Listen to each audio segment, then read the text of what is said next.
ready to have a conversation with me now. On the screen, you have two speakers.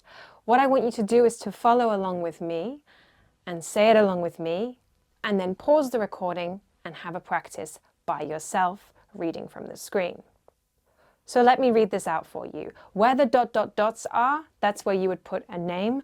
I'm going to put some random names in there, but you can put your own name to introduce yourself. Bonjour, comment tu t'appelles? Moi, je m'appelle Sophie. Et toi? Enchantée. Moi, je m'appelle Jean. Comment ça va? Enchantée. Ça va bien, merci. Et toi? Ça va mal. Salut. Au revoir.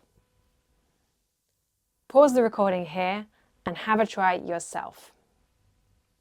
Brilliant. Well done. Now, before we move on, let's have a quick look at punctuation in French. Now, punctuation is mostly the same as in English. Commas and full stops function in exactly the same way, for example. As you can see on the screen, bonjour, je m'appelle Jean. Hi, comma, my name is Jean, full stop. However, there are some small differences. Now, you don't need to know exactly how to use these just yet, but you should be able to recognize how this is different from English. So for other types of punctuation than commas and full stops, you need a space before and after the punctuation mark. So take a look at the examples on screen. Salut, comment tu vas? Hi, how are you? Space, question mark. Allons-y, let's go. Space, exclamation mark. And then bonjour, hello. This is in speech marks, so you have the space in between the punctuation mark and the word.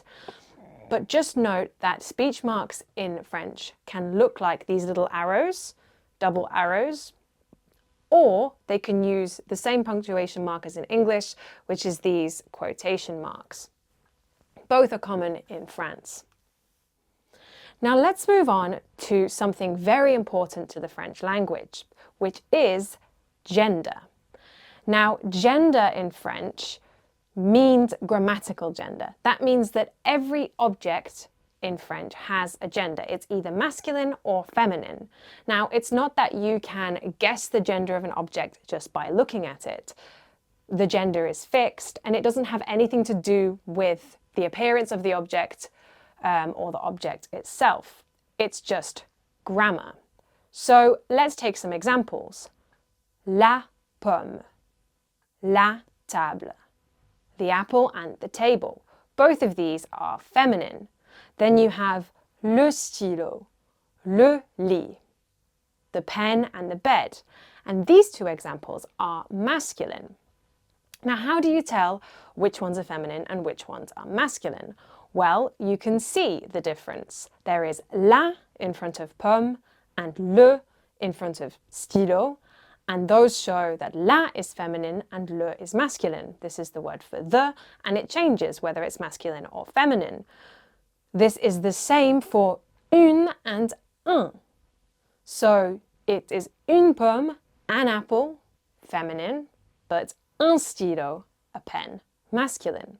So une and la show feminine, and un and le show masculine. Here's a tip for you. Try labeling the objects in your house or the objects around you with their gender. It will help you link the object with its gender. Now, take a look at these words on your screen. Which gender is each of the words? Pause the video if you need to and take a second to make a note. Yes, the first one, la pizza, is feminine. Then we have le frère, the brother, is masculine.